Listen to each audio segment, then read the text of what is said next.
Praise the Lord.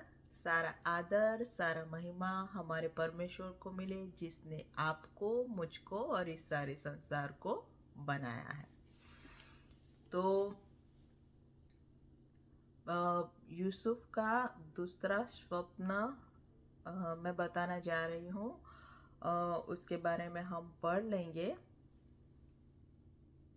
तो Bible में उत्पत्ति 37वां अध्याय और उसकी 9वीं आयत से 11वीं आयत तक पढ़ लेंगे। तो ये यूसुफ के दूसरे स्वप्न के बारे में है।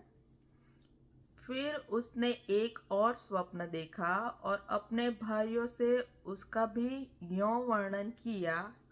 सुनो, मैंने एक और स्वप्न देखा है कि सूर्य और चंद्रमा और 11 तारे मुझे दंडवत कर रहे हैं।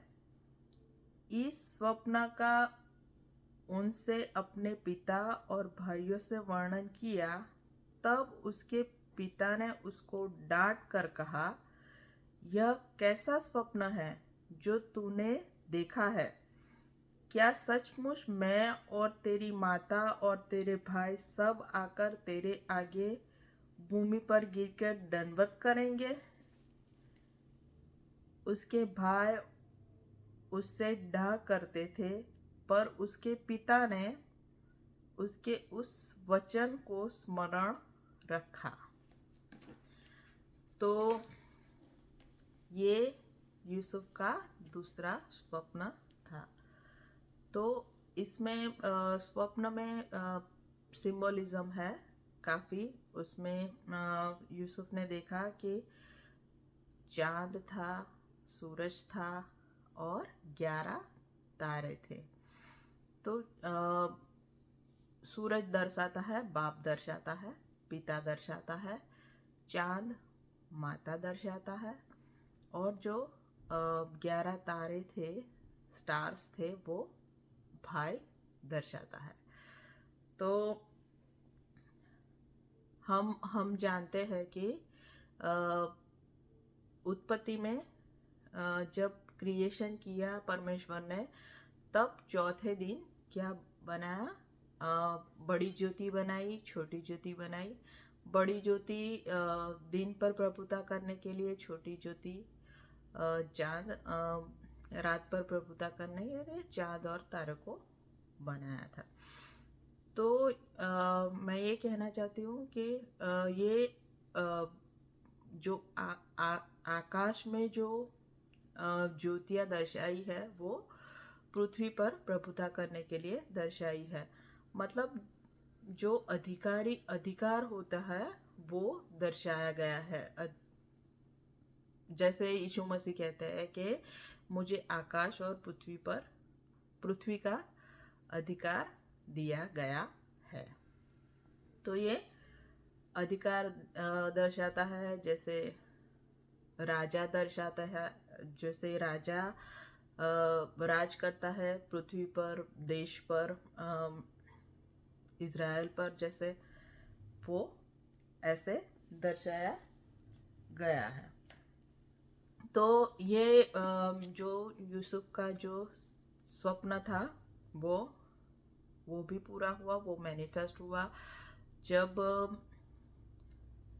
यूसुफ के भाई गए अकाल के दौरान अनाज लेने के लिए, तो उन्होंने दंडवत किया और फिर उसके माता पिता भी उसके पीछे मिस्र में आके रहे।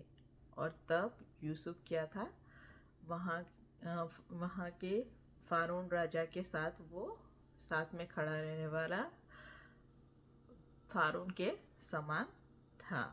उसके पास उतने ही अधिकार थे, अथॉरिटीज थे, जो परमेश्वर ने पूरा भी किया।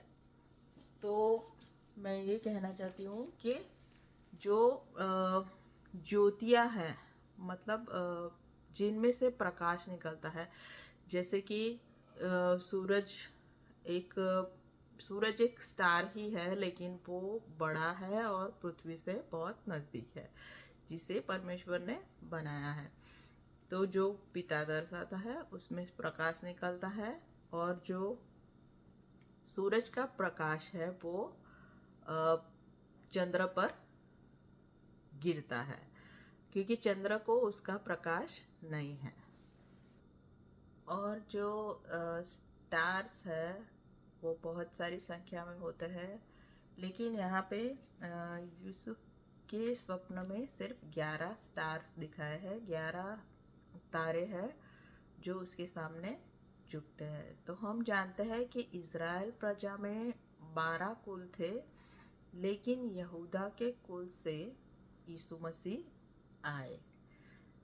जो यीशु मसीह को यहूदा का सिंह भी कहा गया है, तो वो उस कुल में से आए, और जो 11 कुल थे वो जैसे कि भाई थे उसके सामने झुके।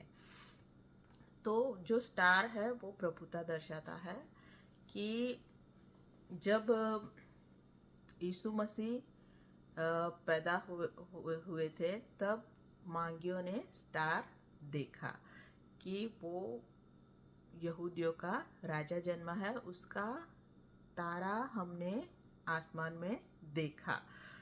तो यह वो दर्शाता है कि वो स्टार जो था वो एक अधिकार दर्शाता है, राजा दर्शाता है। तो वो ढूंढते ढूंढते हुए आए कि इज़राइल का राजा कहाँ पर पैदा हुआ है, जो इज़राइल पर राज्य करेगा, इज़राइल पर प्रभुता करेगा। तो जब तक यीशु मसीह नहीं आए थे, तब तक संसार पर शैतान का अधिकार था। संसार का वो अधिकारी बन बैठा था शैतान। तो हम ये भी देखते हैं कि जब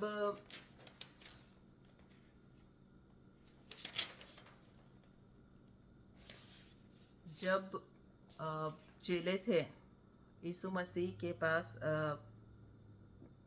जब यीशु मसीह ने चेलों को भेजा 2-2 की जोड़ियों में, 70 थे वो कुल, और वो जाके उन्होंने यीशु मसीह के नाम से दुष्ट आत्माएं निकाली और चमत्कार किए, और जो वापस आए उन्होंने कहा कि आनंद करते करते वो लोग वापस आए। और मैं आयत पढ़ लूँगी, लूका लिखित सुसमाचार 10वां अध्याय और 17वीं आयत और 18वीं आयत।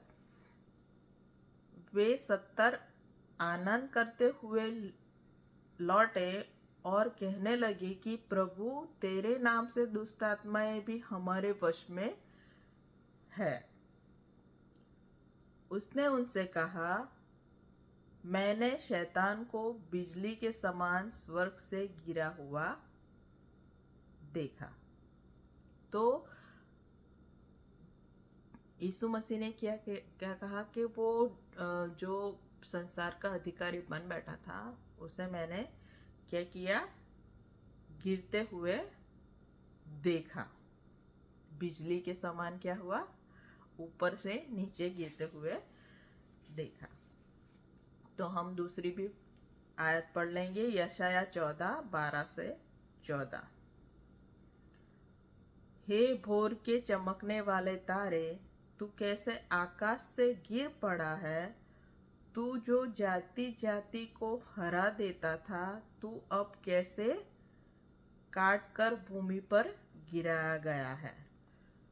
तो यीशु मसीह ने क्या किया, जो संसार का अधिकारी बन बैठा था उससे राज्य छीन लिया, और अब यीशु मसीह हमारे जीवनों का प्रभु और अधिकारी है।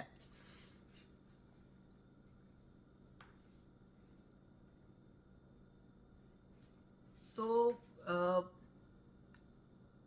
बाइबल के जो भी बातें लिखी गई है, जो भी कैरेक्टर है, जो भी वो है, उन सभी का इशारा यीशु मसीह की ओर है।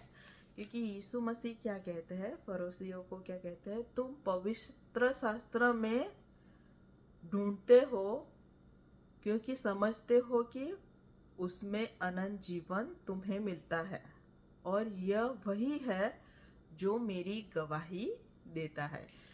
तो पवित्र शास्त्र में हर जगह में हम अगर ढूंढते हैं तो हमें मिल जाएगा कि यीशु मसीह की गवाही हमें मिल जाएगी। तो यही बात बताना चाह रही थी कि अब राज्य यीशु मसीह के हाथ में है, परमेश्वर के हाथ में है। तो आप सभी ने मुझे सुना, इसलिए बहुत बहुत धन्यवाद। Thank you.